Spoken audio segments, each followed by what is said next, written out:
प्यारे साथियों, स्वागत है आपका हमारे यूट्यूब चैनल ड्रीम ऑफिसर पर। दोस्तों, आज से हमारे चैनल द्वारा आप सभी के लिए डेली एक हिंदी का प्रैक्टिस सेट डाला जाएगा, जो आपके यूपी पुलिस कांस्टेबल, एसआई और सभी भर्तियों के लिए बहुत ही महत्वपूर्ण है, क्योंकि आप जानते हैं हिंदी के 37 क्वेश्चन आपका एग्ज़ाम सिलेक्शन तक ले जाते हैं। ये आपका ऐसा सब्जेक्ट है जो कम समय में आपको ज़्यादा नंबर दे सकता है। ठीक है, तो आज से शुरू करते हैं क्लास आपकी। अगर आपने अभी तक चैनल को सब्सक्राइब नहीं किया है तो चैनल को सब्सक्राइब कर लीजिए और बेल आइकन ऑन कर दीजिए। चलिए शुरू करते हैं।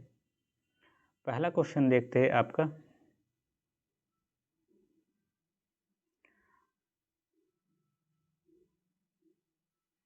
पहला क्वेश्चन है आपका, कक्षा 10 के छात्र ने अपना अनुपस्थिति दंड माफ करने के लिए प्रधाना अध्यक्ष को पत्र लिखा। उसका यह पत्र किस वर्ग में आएगा? तो ये आपका उसका पत्र आएगा आवेदन पत्र में, क्योंकि निमंत्रण पत्र जो होता है, हम किसी को शादी में इनवाइट कर रहे हो, व्यावसायिक पत्र जो हम किसी व्यवसाय में किसी को पत्र लिख रहे हो, हमें ये सामान मंगवाना है, व्यापारिक पत्र भी व्यापारिक में, तो इसमें हम आवेदन कर रहे हैं। तो नेक्स्ट क्वेश्चन आपका देखते हैं।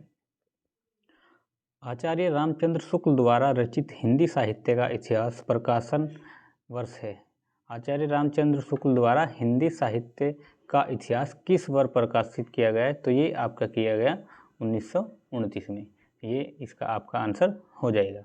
ठीक है, नेक्स्ट क्वेश्चन।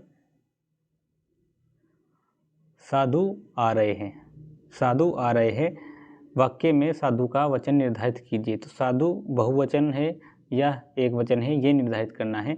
अगर साधु आ रहे हैं तो आप देख लीजिए, एक साधु की तो बात नहीं हुई, और अगर है पर आपकी अंकी बिंदी आती है तो ये बहुवचन में काउंट किया जाता है। तो इसका आपका हो जाएगा बी। क्वेश्चन नंबर 4, हिंदी वर्णमाला में ऊष्म व्यंजन कौन से होते हैं? तो हिंदी वर्णमाला में आपके ऊष्म व्यंजन कौन से होते हैं? ऊष्म व्यंजन में आपको बता दो, ऊष्म व्यंजन वे होते हैं जिन्हें हम उच्चारण करते हैं तब हमारे अंदर फेफड़ों से गर्म हवा बाहर निकलती है, इसीलिए इन्हें ऊष्म व्यंजन कहा जाता है। तो ऊष्म व्यंजन में आपके आते हैं स और ये है तक। ठीक है, क्वेश्चन नंबर 5, शुद्ध वर्तनी का चयन कीजिए। तो शुद्ध वर्तनी का चयन करते हैं, तो शुद्ध वर्तनी है अक्षुण, अक्षुण, तो इसमें आपकी हो जाएगी शुद्ध वर्तनी, इसे लिखा जाता है अक्षुण। ठीक है, नेक्स्ट क्वेश्चन।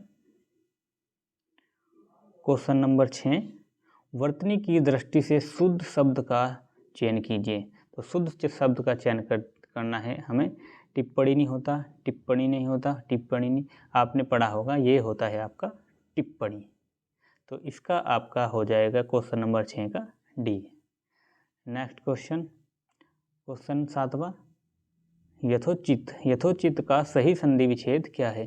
तो यथोचित का संधि विच्छेद क्या है आपका? यथा प्लस उचित।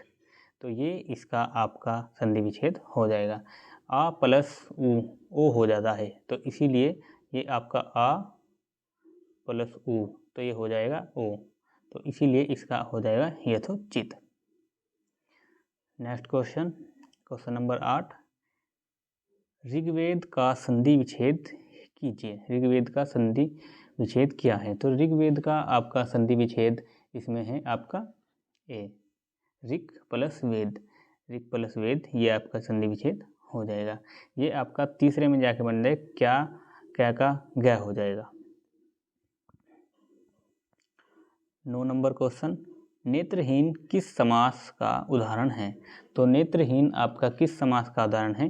नेत्रहीन आपका हो जाएगा तत्पुरुष का, क्योंकि तत्पुरुष में दोनों पद बराबर, बहुब्रीहि भी नहीं है, क्रमधारय में नहीं है, और जो आपका तत्पुरुष है, तत्पुरुष में भी कौन सा होगा आपका?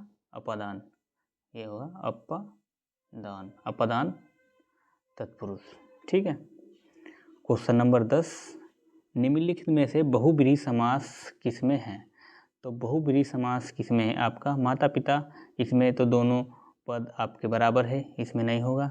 ठीक है, जलचर, त्रिलोकर, त्रिलोकर में संख्या आ रही है, इसमें नहीं है। आपका जलचर, इसमें नहीं है, तो ये आपका हो जाएगा लंबोदर। लंबोदर में आपका बहुब्रीहि समास हो जाएगा, जिसमें आपका तीसरा पद प्रधान होता है, लंबी गर्दन वाला, अर्थात श्री गणेश।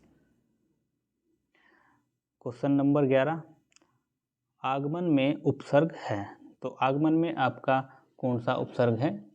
आगमन में आपका उपसर्ग हो जाएगा आ प्लस गमन, आगमन। ठीक है।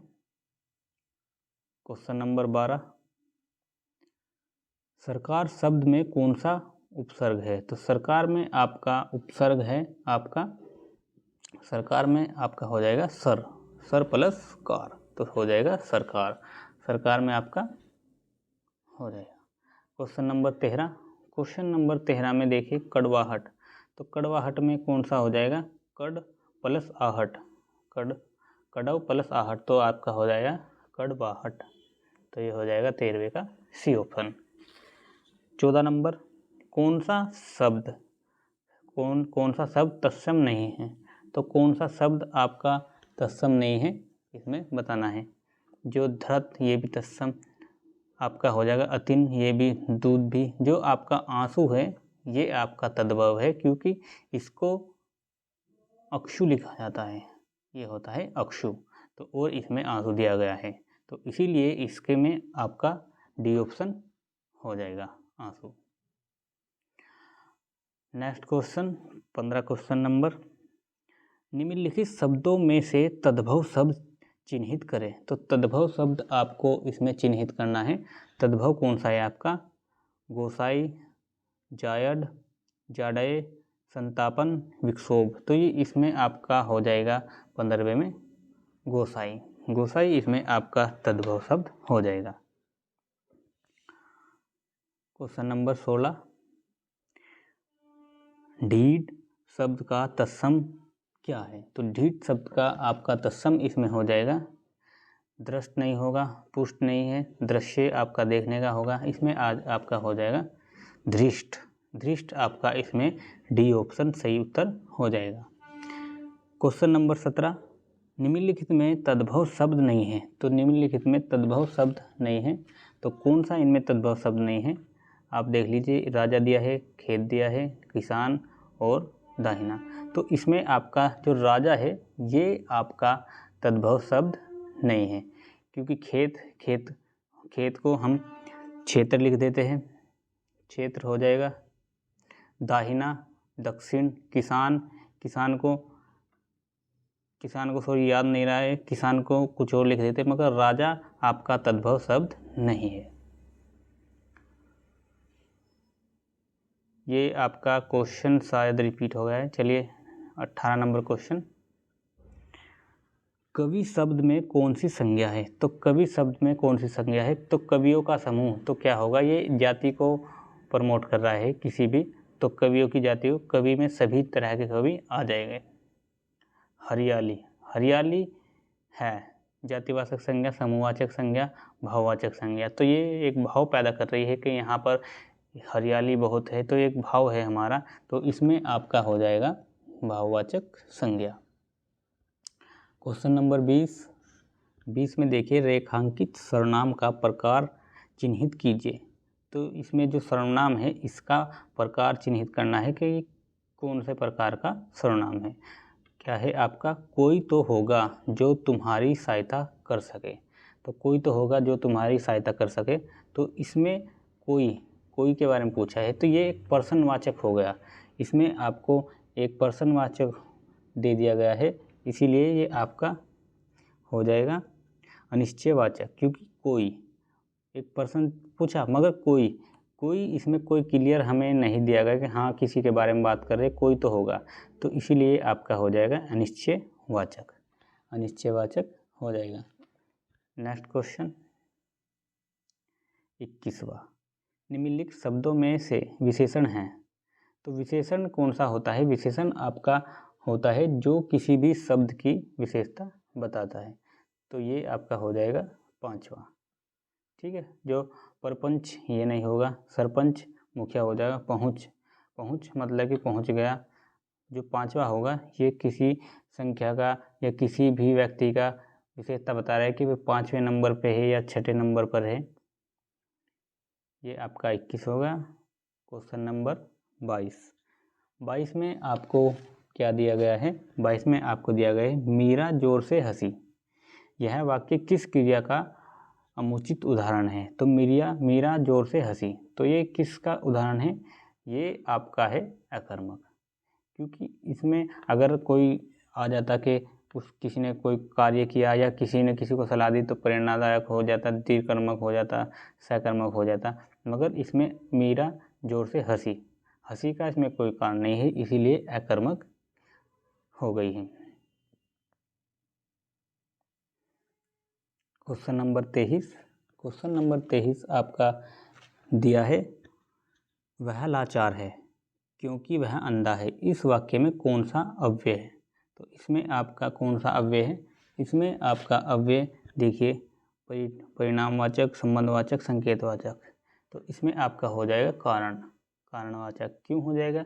क्योंकि वह लाचार है, क्योंकि वह अंधा है, ये इसका कारण है, अंधा होना उसका कारण है, इसीलिए वह व्यक्ति लाचार है। क्वेश्चन नंबर 24, निम्न में अव्यय है, तो निम्न में अव्यय कौन सा है? सिंपल आपको पता होगा, कुछ ही अव्यय होते हैं, तो ये जितने भी होते हैं सब ये अव्यय होते हैं। क्वेश्चन नंबर नेक्स्ट 25 क्वेश्चन, आग शब्द का पर्यायवाची है, तो आग शब्द का पर्यायवाची कौन सा शब्द है ये आपको बताना है। तो इसमें आप देख लीजिए, पुंडरीक नहीं होगा, सैंधव्य नहीं होगा, शार्क नहीं होगा, ये होगा आपका वैश्ववानर आपका इसमें हो जाएगा। अब देखते हैं इसमें नेक्स्ट क्वेश्चन आपका क्वेश्चन नंबर 26, दूसर का पर्यायवाची शब्द क्या होगा? तो दूसर का आपका क्या हो जाएगा? इसमें आपका हो जाएगा दूसर और इसका हो जाएगा बेसर, दूसर का बेसर। ठीक है।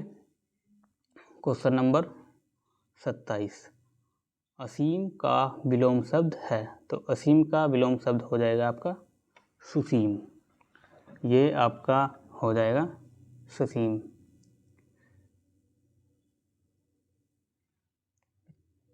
ये चल नहीं रहा इसकी डॉट से,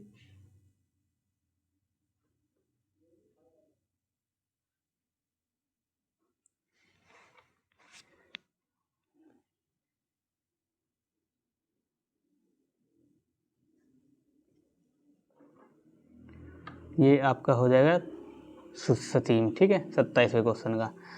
क्वेश्चन नंबर 28,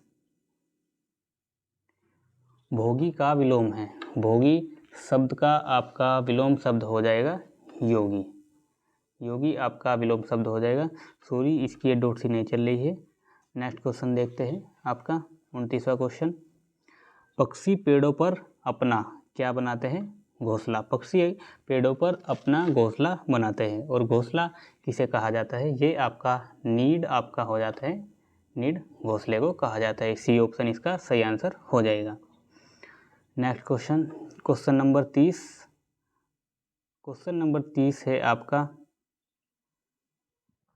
अपने के लिए लड़ना धर्म है, तो अपने किसके लिए लड़ना धर्म है? अपने स्वत्य के लिए लड़ना धर्म है, तो आपका बी ऑप्शन हो जाएगा। 31 नंबर क्वेश्चन आपका, जो क्षमा करने योग्य नहीं है, वाक्यांश के लिए एक शब्द बताइए, तो क्या हो जाएगा इसके? अक्षम्य। जो क्षमा योग्य नहीं है उसको हम क्या कहेंगे? अक्षम्य, जिसे क्षमा नहीं किया जा सकता। क्वेश्चन नंबर 32, जिसका दमन किया गया हो के लिए एक शब्द बताइए, तो जिसका दमन किया गया हो उसके लिए एक शब्द हो जाएगा दमित, जिसका दमन किया गया हो उसे क्या कहेंगे हम? क्वेश्चन नंबर ए दमित। क्वेश्चन नंबर 33 आपका, बांझ क्या जाने प्रसव की पीड़ा का अर्थ है, तो इसके लिए क्या अर्थ होगा इसका? इसका आपका हो जाएगा जिस पर बीती वही जाने, क्योंकि इसमें क्या देते हैं ना कि जब किसी ने किसी चीज़ को महसूस नहीं किया तो वह उसके बारे में क्या जानेगा। इसी तरह कह सकते हैं कि बांझ प्रसव की पीड़ा को नहीं जान सकती, क्योंकि बच्चे पैदा उन्होंने नहीं किए। ठीक है, ये आपका हो जाएगा डी ऑप्शन। क्वेश्चन नंबर 34, भाई भाई गति सांप छछूंदर केरी लोकोक्ति का उपयुक्त अर्थ है, तो इसका क्या अर्थ है आपका क्वेश्चन नंबर 34 का? ये आपका हो जाएगा डी, दुविधा में होना। क्वेश्चन नंबर 35, मिश्रित वाक्य है। मिश्रित वाक्य आपको बताना है, उसने अपना घर लुटा दिया। ये फिर है आपका, सूरज उगने पर कुहासा फट गया, उसके पास जो कुछ था वह खो गया, उसका सब कुछ खो गया। तो इसमें आप देख लीजिए, इसमें डबल वाक्य आपका कहाँ पर दिया गया है? सी ऑप्शन में आपका डबल वाक्य है, तो इसमें आपका सी ऑप्शन आंसर हो जाएगा। यही इसमें मिश्रित वाक्य आपका होगा। नेक्स्ट क्वेश्चन, क्वेश्चन नंबर 36, इनमें से कौन सा वाक्य संदेहवाचक है? तो इसमें क्या हो जाएगा आपका, कौन सा वाक्य संदेहवाचक है? देखते हैं।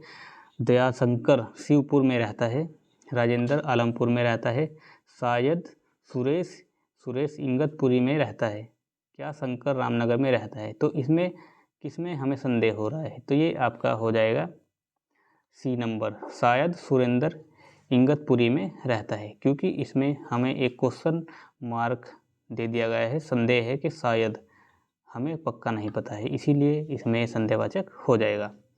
क्वेश्चन नंबर लास्ट, आज की क्लास का लास्ट क्वेश्चन, निम्नलिखित में से शुद्ध वाक्य का चयन कीजिए।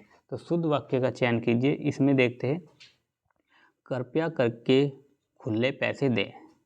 दूसरा वाक्य है, कृपया खुले पैसे देने की कृपा करें, कृपया खुले पैसे दे, कृपया करके खुले पैसे देने की कृपा करें। तो इसमें आपका ऑप्शन नंबर बी इसका आंसर हो जाएगा। तो इसमें आपका सी ऑप्शन नंबर हो जाएगा आपका आंसर, कृपया खुले पैसे दें, तो ये इसका आंसर हो जाएगा। ऐसे आपका पूरी प्रैक्टिस सेट कंप्लीट हो गया है। थोड़ी प्रॉब्लम हुई है लास्ट में, मगर कोई बात नहीं, हमने आपको बहुत ही अच्छे से पूरा प्रैक्टिस सेट करा दिया है। अगर आप अच्छे से ध्यान से पढ़ोगे तो आपके सभी क्वेश्चन बिल्कुल बहुत ही अच्छे से क्लियर हो जाएंगे। तो यही आज के लिए आपका एक प्रैक्टिस सेट था। हमारे चैनल द्वारा रोज़ आपके लिए डेली एक प्रैक्टिस सेट डाला जाएगा, जो आपके हिंदी के पोर्शन को बहुत ही अच्छे से स्ट्रॉन्ग कर देगा। अगर आपको वीडियो पसंद आए तो चैनल के साथ बने रहे और चैनल को सब्सक्राइब करें, बेल आइकन ऑन कर दे, जिससे आपको सभी वीडियो के नोटिफिकेशन समय से मिलते रहे। तो फिर मिलते हैं नेक्स्ट वीडियो में, तब तक के लिए जय हिंद, वंदे मातरम।